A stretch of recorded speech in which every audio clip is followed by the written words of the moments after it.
Salut à tous et bienvenue sur cette vidéo, j'espère que tout le monde va bien et je suis très content de vous retrouver aujourd'hui pour parler de Tottenham. On va faire un mercato idéal des Spurs dans cette vidéo puisque Tottenham, vous n'êtes pas sans savoir qu'ils ont fini 17e de Première Ligue, même s'ils ont gagné la Ligue Europa, ils ont connu une saison très très compliquée, ils ont changé d'entraîneur puisque Postecoglou s'est fait remercier il y a quelques jours et désormais il est remplacé par son successeur qui est donc Thomas Frank qui a entraîné du côté de Brentford auparavant. Il a réussi de belles choses avec les Bees. Et on va essayer dans cette vidéo du coup de donner un effectif de qualité à Thomas Frank, à l'entraîneur danois de Tottenham. Et on va donc essayer de voir qui sont les joueurs qui doivent être conservés, qui sont les joueurs qui devront probablement partir, faire leur bagage. Et on va aussi proposer quelques recrues réalistes dans cette vidéo, puisque le but c'est évidemment de rester réaliste et de proposer un mercato qui soit faisable dans la réalité. Donc on va prendre en compte les budgets notamment, et on va essayer aussi de prendre en compte la situation contractuelle des joueurs encore présents dans l'effectif ou non, et peut-être qu'on sera contraint à garder ou à vendre certains joueurs. Donc le but est d'être tout de même réaliste, mais de proposer le meilleur mercato possible. Si la vidéo et le concept vous plaît, n'hésitez pas à me dire en commentaire sur quel club vous voulez qu'on fasse un prochain mercato idéal. Je pense qu'on va faire sur le club rival de Tottenham en tant que pour la prochaine vidéo. Je pense qu'on sera un petit peu obligé de faire ça et surtout qu'il y a aussi pas mal de choses à dire. Mais voilà, je vous propose qu'on commence tout de suite. Alors Thomas Frank, très rapidement pour le présenter, c'est un entraîneur très moderne qui a des idées qui correspondent totalement au football, on va dire, des années 2020, des années 2025. Entraîneur qui n'hésite pas à faire presser son équipe lorsque, on va dire, la situation le permet, mais il n'hésite pas aussi à s'adapter en fonction de l'adversaire et par exemple à demander à ses joueurs d'être plus compacts, plus resserrés défensivement, et il s'appuyait notamment du côté de Brentford sur ça, sur une défense centrale et des joueurs globalement qui sont physiquement assez dominants dans la surface de réparation, dans les deux surfaces au passage, et ça donc lui a permis d'avoir quand même de bons résultats avec cette équipe de Brentford, et c'est un entraîneur qui a toujours su s'adapter. Je pense que c'est vraiment le mot qu'il faut retenir, c'est un entraîneur qui n'a pas, par exemple, un système figé, il peut jouer avec une défense à 4, comme une défense à 3 avec des pistons. C'est un entraîneur qui s'adaptera en fonction des joueurs qu'il a à disposition, donc je pense qu'il faut quand même avoir un effectif qui soit potentiellement assez modulable, et il faut aussi prendre en compte que Thomas Frank, c'est un entraîneur qui fait progresser ses joueurs, c'est un entraîneur qui a toujours su tirer quasiment le maximum de tous les joueurs qu'il avait dans ses différentes équipes de Brentford, peut-être à deux trois exceptions près, mais globalement, il a toujours su en tirer le meilleur. Donc il faudra qu'il fasse pareil, évidemment si possible, du côté de Tottenham. Alors je vous propose qu'on commence tout de suite. Alors j'ai choisi un système avec une défense à 4, un 4-3-3, mais comme je l'ai dit, n'oubliez pas que c'est un entraîneur flexible, donc il faut avoir des options pour avoir une défense à 3, par exemple, des pistons, et peut-être deux numéros 9, notamment, qui puissent jouer dans un 3-5-2, dans un 3-4-3. C'est un entraîneur flexible. Donc je vous propose un 4-3-3 pour parler dans cette vidéo de l'effectif de Tottenham. On va faire une revue d'effectifs, comme je l'ai dit, on va commencer du poste de gardien, on va finir avec le poste d'attaquant, et je vous proposerai les recrues nécessaires en temps voulu aux différents postes, puisque je pense qu'il y a quand même besoin de renforcer cette équipe de Tottenham à quelques endroits différents. Alors, on va commencer tout de suite avec la revue d'effectifs par les gardiens. Alors, les trois gardiens actuels de Tottenham, c'est Vicario, Kinski et Austin. Là, on va faire assez rapide, puisque moi, je pense qu'on ne va pas faire de changement ici. Vicario, il a été longtemps blessé en cours de saison, et du coup, Tottenham avait recruté le Tchèque Kinski pour le remplacer. Il avait été plutôt intéressant, il a un bon jeu au pied, notamment, peut-être meilleur, même certainement meilleur que l'Italien. Mais voilà, l'Italien est revenu titulaire en fin de saison aussi, il a montré, et puis même globalement sur sa première saison à Tottenham en 2024, 2020, en 2023-2024, pardon, il avait été assez impressionnant sur sa ligne, je trouve. Donc voilà, c'est un gardien qui a des qualités. Je ne sais pas s'il sera le gardien encore pendant de longues années du côté de Tottenham, mais je pense qu'il n'y a pas urgence de remplacer et de renforcer ce secteur-là qui me paraît d'être quand même pas le moins fourni. Donc le titulaire quand même, ça restera Vicario selon moi. Même si Kinski, j'ai bien aimé, et puis je pense qu'il a un jeu au pied intéressant, sachant que Thomas Frank, c'est un entraîneur qui n'hésite pas aussi, si il a les profils qui le permettent, mais de demander à ses joueurs d'allonger sur ses attaquants, ses avant-centres, afin de jouer des duels, des seconds ballons et de créer quelque chose. Donc Kinski, ça reste un très bon backup et on le conserve évidemment. Je vous propose donc de passer aux défenseurs centraux. Là aussi, je pense que ça va aller en tout cas assez vite dans un premier temps. On conserve le Roumain Radu Dragushin, qui a franchement pas été très bon, hein, depuis son arrivée du côté de Tottenham. Il a beaucoup de limites dans son jeu au pied, mais voilà, peut-être que si Thomas Frank opte pour un jeu un petit peu plus direct, peut-être ça correspondra un petit peu mieux à ses qualités. Et je pense que Dragushin, globalement, ça reste un défenseur de surface assez solide. Et de toute façon, il est blessé là pendant quelques mois. Je crois qu'il va parvenir pour le début de la saison. Il va même rater, je crois, les premiers mois de la saison. Donc voilà, il n'y a pas trop le choix. Il a été recruté il n'y a pas longtemps. On le conserve. Tout comme Romero. Ça, c'est un cas un peu épineux. On sait qu'il a des rumeurs de départ pour rejoindre l'Espagne notamment. Alors, je vous dis sincèrement, si Romero devrait partir, on lui trouverait un remplaçant évidemment, mais moi je pars du principe que Romero doit être conservé. C'est un défenseur de surface qui a beaucoup de qualité aussi, beaucoup de personnalité. Il est un peu irrégulier, c'est vrai, mais je pense que dans un système où peut-être on a une ligne défensive un peu plus basse, un bloc de manière générale un petit peu plus bas que souvent chez Postecoglou, on a eu pendant la très grande majorité de son temps une ligne extrêmement haute où ça pouvait aussi lui correspondre à ses qualités, mais voilà, c'était quand même de toute façon plus difficile à défendre dans les grands espaces que dans sa propre surface, surtout pour Romero. Donc moi je le conserve, tout comme Van de Ven qui est trop souvent blessé, c'est le problème, mais je le garde parce qu'il a montré beaucoup de qualité aussi, même si il va falloir peut-être lui trouver un backup éventuellement, puisque c'est un joueur quand même qui physiquement s'est énormément blessé depuis son arrivée à Londres. Donc voilà, il faut garder ça en tête. Il y a aussi Danso qui a été définitivement recruté. Je crois qu'on le savait déjà au moment de son prêt, que ça allait être un prêt avec une obligation d'achat, prêt en provenance de Lens. Il n'a pas énormément joué, même s'il a su aussi dépanner. Je pense qu'on le conserve. C'est un défenseur assez puissant et qui, dans sa surface, là aussi, je pense, ne sera pas forcément ne sera pas assez efficace. Il sera suffisamment efficace et donc je le conserve. Il est puissant dans le jeu aérien. Tottenham a besoin d'être assez solide dans le jeu aérien aussi pour Thomas Frank et globalement de manière plus générale c'est une équipe qui souffrait un peu dans ce registre-là depuis que Postecoglou était en place. Donc voilà, Danso, je le conserve. Ben Davis, il a aussi été, je crois, prolongé, si je ne dis pas d'erreur, même jusqu'à la fin de cette saison 2025-2026. Donc on le garde. Il peut jouer dans une défense à 3, il ne faut pas l'oublier, je pense que ça peut être intéressant en tant que gaucher. Il peut aussi jouer peut-être latéral, même si pour le coup c'est un latéral très très défensif, qui n'aura pas beaucoup de projections offensives. Mais voilà, je pense que c'est un bon joueur d'équipe aussi, il en faut. Je le conserve, et puis globalement, c'est un joueur qui connaît très bien le club. Je vous propose par contre maintenant une première recrue, c'est Armel Bella-Kotchap. C'est très risqué, je sais, puisqu'il a quasiment pas joué depuis 2 saisons. En tout cas, la saison dernière à Southampton, il a joué à peine 300 minutes de jeu parce qu'il était en conflit avec notamment Russell Martin du côté de Southampton. Avec Ivan Juric, c'est pas non plus très très bien passé pour le coup, mais c'est un joueur qui, moi, m'avait impressionné lors de sa saison. Je crois que c'était 2022-2023, donc il y a déjà 2 saisons en arrière, donc c'est pour ça qu'il y a un petit peu une part de risque sur ce coup.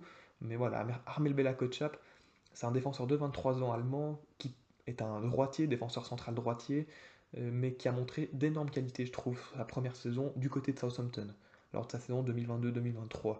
C'est pour moi un monstre dans les duels au sol. Je le trouvais très très difficile à passer, je le trouvais extrêmement robuste, mais dynamique sur les appuis, aussi capable de résister aux attaquants plus dynamiques, aux attaquants plus vifs. Voilà, je le trouvais vraiment impressionnant dans ce registre-là. Et à son âge, en plus, ce qu'il a fait, bon, c'était déjà, comme j'ai dit, il y a 2 saisons en arrière, mais je le trouvais vraiment impressionnant. Malheureusement, on l'a plus trop vu. Moi, de mon cas, je l'ai un peu moins vu, hein, clairement, depuis sa saison 2022-2023. Mais voilà, je pense que c'est une opportunité. Il va partir de Southampton, il est en fin de contrat en 2026. Le club ne veut pas le conserver. Il est estimé à 9 millions d'euros sur Transfer Market. Je pense sincèrement que Tottenham peut l'avoir pour ce prix-là, voire un peu moins, vu que Southampton veut s'en débarrasser depuis un moment. Le joueur veut partir. Je pense que ce serait un point de chute un peu inespéré pour lui. Alors peut-être pour lui, c'est pas idéal puisqu'il aimerait, je pense, avoir du temps de jeu. Et c'est pas garanti qu'il ait un temps de jeu immédiat, très conséquent dès le début. Mais sincèrement, je pense que c'est un défenseur qui a de grosses qualités et qui, en tout cas, a montré qu'il avait beaucoup de potentiel et beaucoup de qualités. Et je pense que c'est une option pour la rotation plus que satisfaisante. Donc, on recrute Bella Kotchap, la charnière. Je pense que ça devrait être quand même Van de Ven, Romero. Je pense qu'on part là-dessus. Pour les latéraux, il y en a 3 actuellement dans l'effectif, Udoji, Spence et Pedro Porro. Alors c'est assez difficile, je trouve, à faire une évaluation parce que Udoji, moi c'est un joueur que j'aimais beaucoup à l'Udinese. J'ai bien aimé sa première saison du côté de Tottenham. Malheureusement, il a aussi été blessé et sa saison précédente, la saison dernière, là, ça a été sincèrement compliqué pour lui. Donc voilà, il faudra voir comment il revient, mais je pense que c'est un profil qui peut correspondre à Thomas Frank. Il est puissant physiquement, athlétiquement, il y a du coffre, il y a de la course. Ça, c'est quelque chose qui peut convenir à Thomas Frank et globalement en première ligue, ça quelque chose qui peut matcher assez bien, et d'ailleurs il l'a déjà prouvé par le passé, donc je lui fais toujours confiance. Spence, c'est un joueur qui peut jouer à gauche, à droite, beaucoup de qualité athlétique aussi, beaucoup de, de personnalité, j'ai envie de dire aussi balle au pied, c'est un joueur qui n'hésite pas à avancer balle au pied, quitte à prendre des risques parfois, mais je pense que ça peut lui convenir de jouer dans un système de Thomas Frank, surtout en tant que piston, que ce soit à gauche ou à droite. Je l'ai trouvé plutôt bon à gauche, mais à droite, vu que c'est un droitier, c'est aussi une option, je pense. Pedro Porro, un joueur qui a un super pied, très très bon pied, grosse qualité de centre, même de frappe. Ça, il n'y a pas de souci. Par contre, défensivement, je le trouve très très très très souvent emprunté. J'insiste vraiment là-dessus. Je trouve que c'est un joueur qui défensivement est vraiment souvent en grande difficulté. Et du coup, je ne sais pas si Thomas Frank va forcément le mettre titulaire. Moi, je pars pas forcément dans cette idée-là. Donc, je vais chercher un autre latéral droit qui peut jouer à gauche et qui a fait une excellente saison en première ligne du côté de Nottingham Forest. C'est Ola Aina. Alors, Ola Aina, c'est un latéral qui peut jouer à gauche ou à droite. Un latéral qui peut donc jouer aux deux postes sur les deux couloirs, qui est nigérian. Il a 28 ans et il a fait une excellente saison. Et il a surtout un très gros avantage, c'est qu'il est libre à l'heure actuelle. Il devrait probablement partir de Nottingham. En tout cas, les négociations de ce que j'ai vu aux dernières nouvelles sont pas super avancées. Et alors évidemment, il y aura une prime à la signature, mais sincèrement, à ce prix-là, d'avoir un joueur qui sort d'une aussi belle saison, qui a de grosses qualités aussi athlétiques, de grosses qualités aussi sur ses appuis, j'aime beaucoup parce qu'il est assez difficile à battre en 1 contre 1. Il est dynamique, il sait vite accélérer, désaccélérer, stop and start, il est plutôt bon aussi. Donc je trouve que ça c'est des qualités intéressantes pour un joueur de couloir. Il est assez explosif. En plus, offensivement, c'est un joueur qui a du coffre, il n'hésite pas à se proposer aussi. Donc voilà, je lui vois beaucoup d'avantages, sincèrement. Peut-être le petit problème qu'il a par rapport à un Pedro Porro, sa qualité de centre, évidemment, là, c'est pas comparable. L'Espagnol a un super pied, il ne faut pas lui enlever ça. Mais voilà, je pense que Laina serait une superbe option pour Tottenham. Donc, je choisis de le recruter librement. Je pense que c'est faisable et je pense que Thomas Frank apprécierait beaucoup son profil. Il peut jouer à gauche et à droite, comme j'ai dit. Ça, c'est un gros plus aussi, s'il faut dépanner en cas de blessure ou en cas de joueur qui ne serait pas assez performant. Donc, Olaïna, là, je vous ai mis sa petite fiche statistique. Je vous laisse regarder un petit peu, même si, comme j'ai dit, c'est un joueur surtout qui, je trouve, est assez bon dans le stop and start. C'est un joueur dynamique sur ça et qui est bon dans les duels, qui est dur à passer défensivement. Et ça, je trouve que pour des latéraux de nos jours, je trouve que c'est de plus en plus rare, en tout cas d'en voir là de cette qualité-là. Et pour le coup, Olaïna, je pense que c'était le meilleur latéral droite de première ligue la saison passée. Je pense que je vais même l'affirmer. Pour moi, c'est une certitude. Donc, je pense que ce serait une excellente recrue d'arriver librement. En plus, un peu d'expérience de première ligue. Et c'est un joueur qui, ben, au niveau salarial aussi, serait, je pense, totalement dans la moyenne de Tottenham. Il n'arriverait pas avec un salaire astronomique du côté de Tottenham. Et je pense que ça lui conviendrait totalement. Et en plus, pour jouer la Ligue des Champions, là où Nottingham, je crois, va jouer, je crois, que la Conference League, c'est même pas certain. Donc voilà, Olaïna, je pense que c'est une super option. On le prend sans hésiter. Moi, je le mets titulaire, comme j'ai dit, à la place de Pedro Porro. Dans un système à 4, en tout cas, c'est certain, parce que pour moi, défensivement, c'est beaucoup plus fiable. Et puis, offensivement, il amènera tout de même ses projections, notamment. Puis Udoji, je mets d'autre côté. Même si, encore une fois, Spence, même Aina, pourrait jouer de son côté si l'Italien venait un petit peu à décevoir. On va passer au milieu. Là, ça va aller assez vite parce que pour moi, alors on verra les départs à la fin. Je vous expliquerai mes départs à la fin. Mais moi, je conserve pas mal de joueurs au milieu. Archie Gray, évidemment. Je crois que Thomas Frank l'apprécie beaucoup. Il cherche à le recruter un temps du côté de Brentford. On le garde. Yves Bissouma, on le garde aussi. Il sort d'une saison quand même très compliquée. Mais sincèrement, Yves Bissouma, c'est un joueur qui a beaucoup de qualité. Qui, je pense, s'il est bien entouré, s'il y a un bon contexte, c'est un joueur qui montrerait de manière plus flagrante ses qualités. Et d'ailleurs, bah, on l'a vu sur sa finale de Ligue Europa, sur le dernier match en date, il n'a pas tout perdu, il s'est encore remontré ses qualités, il a été excellent cette finale. Donc c'est un joueur que je pense peut se relancer sous Thomas Frank, en tout cas j'y crois, même si vous verrez que je pense qu'on ne le mettra pas forcément titulaire d'entrée, mais c'est un joueur sur lequel je crois encore, sincèrement. Matarsar, évidemment, on le conserve, c'est un joueur aussi qui a de la personnalité, balle au pied, qui n'hésite pas à faire avancer le jeu lorsqu'il le peut par ses courses progressives. Ça, c'est un joueur, je pense que Thomas Frank va aussi apprécier. Il a un gros abattage au milieu de terrain aussi, assez costaud. Ça, on le conserve sans hésiter. Le petit Bergval, on le conserve aussi. Il est assez polyvalent et je pense que c'est typiquement le genre de joueur aussi que Thomas Frank va pouvoir faire progresser. James Madison, qui se blesse très souvent, je le conserve aussi. C'est un joueur qui existe, on va dire, en quantité limitée en première ligue. Un numéro 10 qui peut jouer un peu plus bas, créatif, qui a une très très grosse capacité à faire des différences en dehors de la surface, avec sa qualité de pied. Sur les coups de pied arrêtés, il est très bon aussi. C'est un joueur tout de même spécial de cette première ligue qui évolue depuis des années. Il a été très bon à Leicester. Il a un peu carry Leicester, pas le seul, hein, il y avait Tillemans notamment, mais il a aidé un petit peu à carry Leicester, notamment dans les moments compliqués. Et ce genre de joueurs-là, moi je les estime assez hautement, ces genres de joueurs qui arrivent à porter leur équipe d'une façon ou d'une autre. Et lui, pour le coup, il a des qualités, il se blesse trop souvent, c'est le gros problème, mais je pense quand même que c'est un joueur à conserver, hein. Il a beaucoup de qualités, ce serait trop dommage de perdre un tel meneur de jeu, parce qu'il produit, hein. Même cette saison qu'il n'a pas tant joué que ça, je crois qu'il a plus de 15 contributions décisives en première ligue. Ça a vérifié, mais il me semble qu'il a ça alors qu'il a souvent soit été remplaçant parce qu'il était physiquement pas au point, ou soit blessé. Donc c'est un joueur à conserver à tout prix, je pense, tout de même. Tout comme Kulusevski, qui, bon, je pense que Thomas Frank peut sincèrement en faire quelque chose de très très bien. C'est un joueur que j'aime beaucoup, il est puissant physiquement, il protège extrêmement bien sa balle, il a une qualité de pied aussi très très intéressante. Le seul défaut qu'il a, on va dire, Kulusevski, pour moi, c'est que je l'ai mis au milieu d'ailleurs, c'est que c'est pas un joueur qui a suffisamment de vitesse, de course euh, et de rapidité dans ses courses pour jouer sur le côté droite, là où il a parfois joué sous Ange Postecoglou. Moi j'aimais bien dans un rôle plus axial, et je pense que Thomas Frank, il a quelque chose à faire avec Kulusevski dans un rôle plus axial, mais je le conserve évidemment parce que c'est un joueur assez jeune et qui a montré beaucoup de qualité aussi, et j'aime beaucoup son profil, comme j'ai dit, grosse capacité à protéger son ballon, qualité de pied aussi, il court énormément, il a un abattage monstrueux, donc moi je le conserve, et ça nous donne ça au milieu de terrain, du coup, je mets Madison en tant que pour un petit peu le rôle de meneur de jeu, euh, du côté de Thomas, dans cette équipe de Thomas Frank, je mets Matarsar aussi, on pouvait mettre peut-être Bissouma, même Kulusevski, même si Kulusevski, peut-être que je le vois un peu plus finalement dans un rôle, dans un milieu à 4 ou dans un milieu un peu différent, même si Kulusevski, sincèrement, c'est un joueur que j'espère que Thomas Frank arrivera à en faire quelque chose d'encore mieux, parce que c'est un joueur qui a montré par séquence vraiment toutes ses qualités. Mais du coup, il nous faudra un 6. Moi, c'est sur ça que je veux insister. Il nous faut absolument un 6 du côté de Tottenham, parce que Bissouma, même si je crois encore en lui, si ça marche pas, s'il n'arrive pas à se relancer, il faut quand même un numéro 6 qui a de la qualité, avec le ballon, mais sans le ballon. Évidemment, le premier rôle d'un 6, c'est d'être un bon récupérateur, de protéger finalement sa défense. Il faudrait idéalement qu'il n'aille pas besoin d'être trop protégé par les joueurs devant lui, parce que ça, finalement, c'est son rôle de protéger la défense.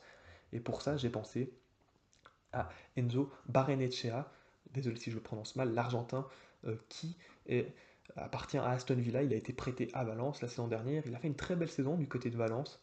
C'est un milieu argentin de 24 ans, qui donc un milieu défensif. Il a été prêté, comme j'ai dit, par Aston Villa. Et je pense qu'il y a un coup à saisir, parce qu'Aston Villa a besoin de vendre absolument.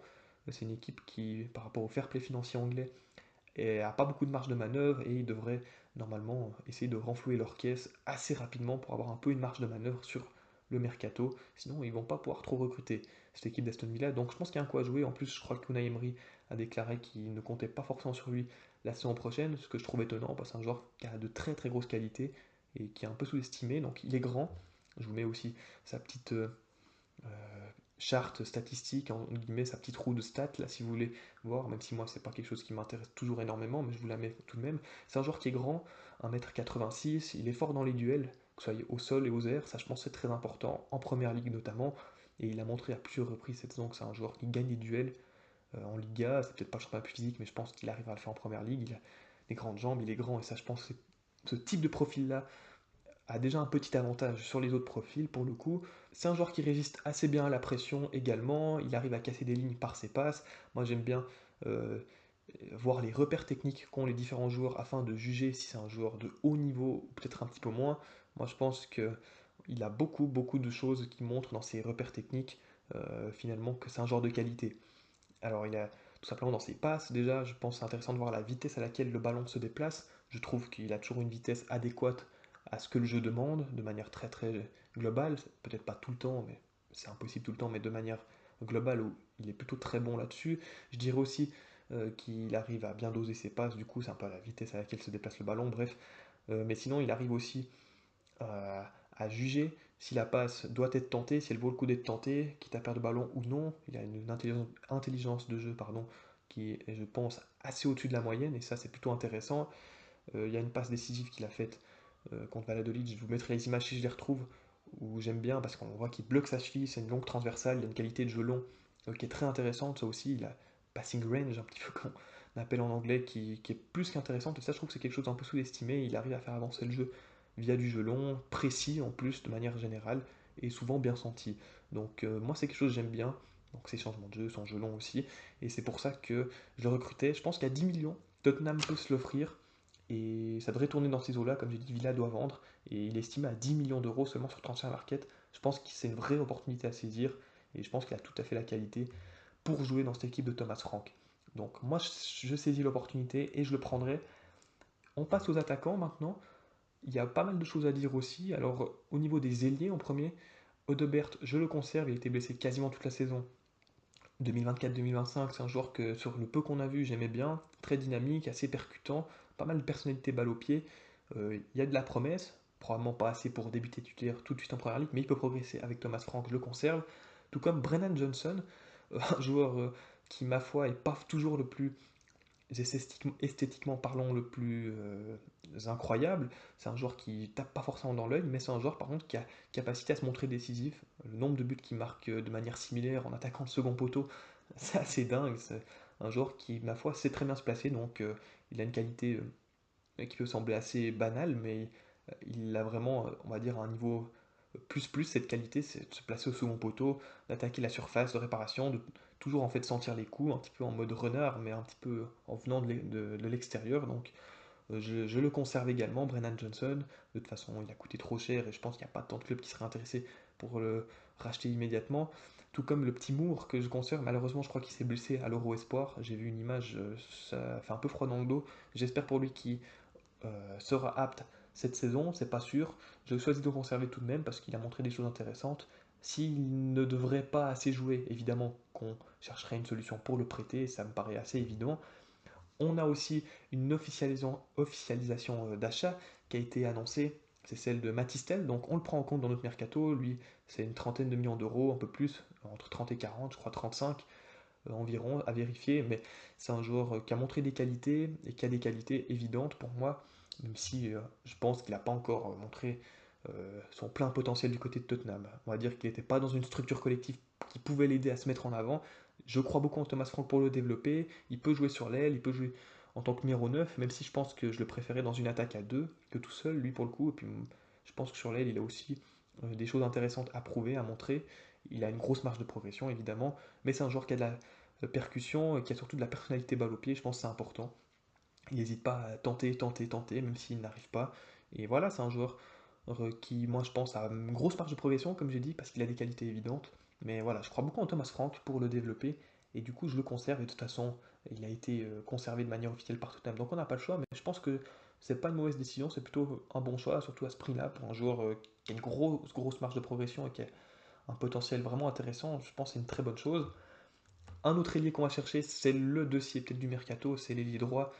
Je vais prendre Mohamed Kudus, le Ghanéen de 24 ans, qui a l'avantage de pouvoir jouer ailier gauche, même si je le préfère clairement à droite. Il peut jouer dans l'axe, je le trouve d'ailleurs encore meilleur dans un rôle de second attaquant, dans ce rôle un peu plus axial. Il peut même jouer un peu plus bas sur le terrain en tant que relayeur. C'est un joueur formidable. Il sort pas d'une très grosse saison malheureusement pour lui à West Ham. West Ham sort d'une saison désastreuse, lui malheureusement aussi. Clairement, il n'a pas fait la saison de l'explosion, en tout cas la saison qui a tapé dans l'œil de tous. Il a clairement eu du mal, mais West Ham cherche à le vendre apparemment. Et je pense que pour 60, 70 millions d'euros, peut-être un tout petit peu plus s'il le faut, je pense que Tottenham peut se permettre et s'offrir Mohamed Kudus. Ce serait un immense coup, parce que c'est un joueur qui a tellement de qualité, il sait tout faire sur un terrain et de manière assez folle. Il n'a pas, c'est pas des qualités simples ou des bonnes qualités, c'est des qualités plus, disons, où il fait partie du très très haut du panier dans tous les joueurs en Europe sur tout plein d'aspects. Très très bon au sens du déplacement, il arrive à ouvrir des espaces via ses courses, il sent bien le jeu, il est intelligent. Donc ça c'est très bien, je trouve. En plus il est jeune et ça c'est quelque chose qu'il a déjà dans son répertoire. Il est explosif, il a une capacité à faire des différences sur les premiers appuis, sur les premiers mètres qui est très importante, capacité aussi à percer balle au pied notamment du fait qu'il a une excellente protection de balle, il utilise ses bras notamment de manière légale et il le fait très très bien. Il arrive aussi à couper la course du défenseur avec sa course, ça il le fait assez souvent lorsqu'il le peut. Voilà, c'est un joueur qui balle au pied est très très dur à arrêter lorsqu'il est lancé. et de manière générale, c'est très dur à lui reprendre le ballon parce qu'il a une protection de balle assez incroyable. Je trouve que c'est un de ses aspects les plus sous-estimés dans son jeu. Je le trouve vraiment impressionnant dans ce registre-là. Il a aussi une qualité de frappe de balle très très intéressante, qualité de pied qui est en progression. Je pense que c'était une petite marge de progression qu'il avait du côté de l'Ajax aux Pays-Bas. Il a, je trouve, déjà amélioré cet aspect-là dans son jeu depuis son arrivée en Angleterre. C'est pas encore parfait, mais il a une qualité de frappe de balle très intéressante, qualité de pied globalement euh, vraiment pas mal, même s'il peut encore améliorer. Je pense encore un petit peu son aspect. S'il y a un aspect du jeu où il peut encore s'améliorer, je pense que c'est là-dessus, même si attention, je pense qu'il a déjà beaucoup de qualité là-dedans. Et puis c'est un très gros travailleur sans ballon. Ça, c'est, je pense, très important aussi, surtout pour une équipe Thomas Frank, une équipe qui cherche à mettre de l'intensité de manière constante, d'une manière ou d'une autre. C'est un joueur qui travaille énormément sans le ballon, c'est un hard worker, comme on dit, et il récupère beaucoup de ballons aussi. Ça, c'est très intéressant pour un joueur offensif, parce que souvent les joueurs offensifs, il y en a qui travaillent mais récupèrent peu de ballons. Lui, il récupère énormément de ballons, et en plus, il obtient, bon, ça c'est un autre point, mais il obtient énormément de fautes. Donc c'est un joueur, en fait, qui te permet de débloquer des situations via des coups de pied arrêtés, parce qu'il obtient des fautes, par exemple. Il peut aussi amorcer des contre-attaques en récupérant des ballons, en relançant ses coéquipiers. Enfin, c'est un joueur qui sait un peu tout faire. Moi, c'est mon option numéro 1. Je sais que c'est pour le coup assez quand même difficile d'aller le chercher parce que je pense que Tottenham a peut-être pas trop envie de claquer autant d'argent sur un joueur, mais pour le coup, ils vont la claquer cet argent sur un joueur de classe mondiale. J'ai pas peur de le dire, Mohamed Kudus. Et je pense que c'est le joueur le plus intéressant qu'il y a à prendre en première ligue via sa situation, via ses qualités. Et c'est un joueur qui te change complètement le visage de ton équipe. On passe aux autres attaquants. Il y a le cas Son. Son, c'est un cas épineux puisqu'il est en fin de contrat en 2026. Il sort d'une saison très très compliquée. Je le trouve clairement sur la pente descendante. Il a sincèrement été un petit peu lessivé, j'ai l'impression, depuis ces années en Angleterre. J'ai l'impression qu'il a perdu un peu son capital physique, sa capacité de course, à répéter les efforts et même sa capacité à exister dans les matchs. Je l'ai trouvé quand même très très souvent emprunté. Maintenant, je le conserve, il est en fin de contrat, il a un gros salaire, ça va être dur à le vendre. S'il y a une offre, on ne le retient pas forcément évidemment, mais peut-être que sous Thomas Frank, dans un jeu qui sera un peu plus basé sur des transitions rapides, en contre-attaque notamment, peut-être qu'un joueur comme Son, il arrivera encore à faire deux trois choses, surtout que Son, pour le coup, il a encore des qualités, même si je trouve qu'athlétiquement, il a quand même pas mal baissé. Il a une qualité de frappe, de balle, de finition qui est au-dessus de la moyenne, et peut-être qu'il gagnerait à être plus proche du but que sur un couloir. Donc peut-être qu'on peut le considérer cette option en tant que numéro 9, évidemment pas seul, mais avec un autre numéro 9, comme Solanke. Solanke, c'est un joueur que j'aime beaucoup. Malheureusement, il s'est aussi blessé cette saison, comme énormément de joueurs de Tottenham. Un joueur puissant, il a de la course pour le coup, il est assez embêtant pour les défenseurs à marquer parce qu'il arrive toujours à disputer des duels, des ballons un peu délicats, il arrive toujours à en tirer quelque chose un petit peu. En tout cas, il rend jamais la vie facile aux défenseurs. Ça, c'est ce genre d'attaquant que j'aime bien. Je ne sais pas s'il est élite, je pense clairement pas quand même. Il a trop de défauts dans la finition, il n'est pas assez constant. Et peut-être que même globalement, il a des qualités de choix purement, on va dire, de compréhension du jeu, pas toujours très très bonne. En tout cas, c'est perfectible là-dessus à ce niveau-là. Mais quand même, Solanke, je pense qu'on est obligé de le garder. Et c'est un attaquant qui Thomas Frank va apprécier, je suis assez certain, de par son profil physique, athlétique et ses caractéristiques. Donc je crois beaucoup en Thomas Frank pour le relancer et lui faire à nouveau une belle saison comme en 2023-2024 avec Bournemouth où il a marqué peut-être 20 buts de tête comme ça. En tout cas, il était tout proche des 20 buts s'il n'a pas dépassé cette barre des 20 buts. Donc voilà, je pense que c'est un attaquant qui a encore beaucoup de qualité et qui a encore une marge de progression et Thomas Frank, je pense, va pouvoir exploiter le plus possible de ses qualités. On va chercher un dernier attaquant et le dernier joueur de ce mercato idéal, c'est un autre attaquant qui est un peu plus polyvalent que Solanke puisqu'il peut jouer sur un côté, c'est Evan Guessant de Nice puisqu'il a fait une très grosse saison en Ligue 1, je crois qu'il a plus de 20 contributions décisives en Ligue 1, une dizaine de buts, presque une dizaine de passes D aussi. C'est un joueur qui est assez intéressant parce qu'il sait faire beaucoup de choses avec et sans le ballon. Et dans différentes situations, il est bon pour recevoir dos au jeu, pour s'orienter, il utilise bien ses bras pour protéger le ballon. On l'a vu ça aussi, même contre des équipes comme le PSG, notamment contre les toutes meilleures équipes de Ligue 1, il arrivait à s'en sortir, à faire des choses.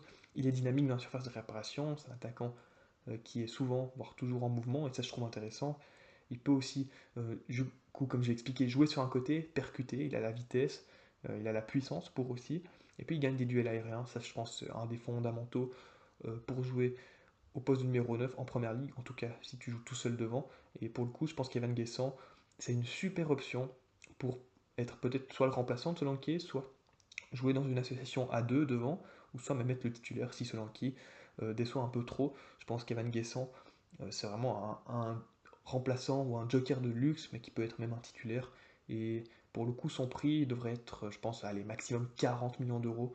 Je pense que c'est vraiment le maximum que Nice demandera. Je pense qu'ils ne vont pas demander beaucoup moins, mais à ce prix-là, sincèrement, le joueur, je pense que Tottenham arrive à le sortir.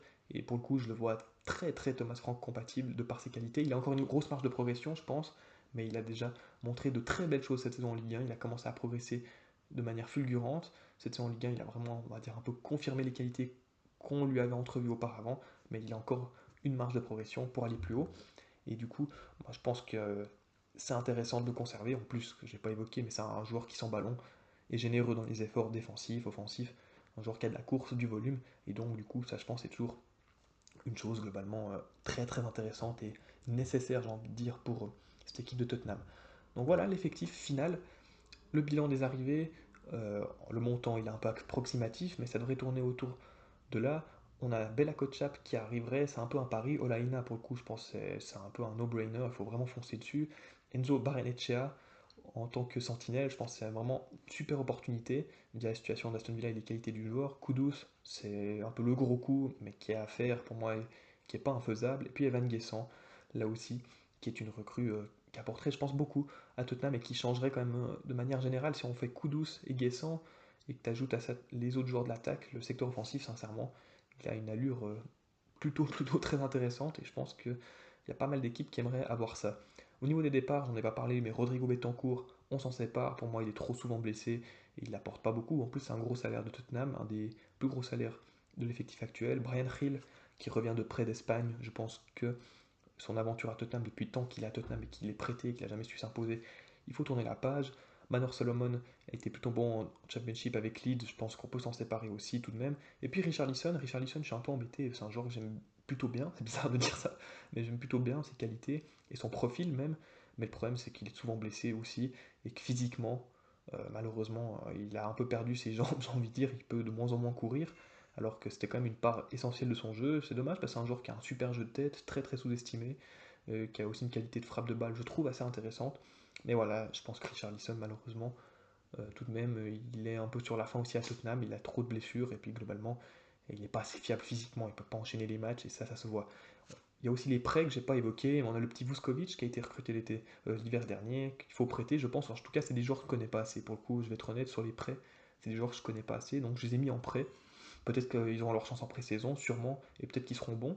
Ça peut être une option à considérer, mais le petit Vuskovic, je connais pas assez, tout comme Ashley Phillips, que je connais pas assez, le petit Alfie Devin, là aussi, je connais pas assez. Young, qui a été recruté, je crois, l'hiver dernier par Tottenham, là aussi, genre que je connais absolument pas assez pour vous en parler. Donc je pense qu'on peut envisager de le prêter. Et puis le petit Alejo Veliz, qui a été prêté, je crois, à l'Espagnol Barcelone la saison dernière. Je pense qu'il n'est pas encore prêt pour la première ligue, surtout si on va chercher Guessant en plus de Solanke. On a un secteur offensif qui sera assez fourni. Et du coup, je choisis de le prêter. Voici l'équipe finale. Voici le résultat final de ce mercato idéal de Tottenham. Je trouve que l'effectif a fière allure, sincèrement, avec ses recrues. Il y a un pari, c'est vrai, avec Bella Kotchap, qui je suis assez conscient que c'est un pari, mais pour le coup, si ce pari ne venait à pas fonctionner, je pense que la prise de risque est quand même assez minime. On ne va pas dépenser un montant euh, absolument lunaire, astronomique pour aller se le chercher. Et si jamais il y aura un peu une marge de manœuvre pour réajuster si nécessaire. Mais sinon, je trouve que j'aime bien l'effectif. Il y a des joueurs qui peuvent jouer dans un autre système aussi. On pourrait jouer dans un système à 3 avec des pistons notamment. Je pense que c'est totalement viable et faisable avec l'effectif et les joueurs à disposition.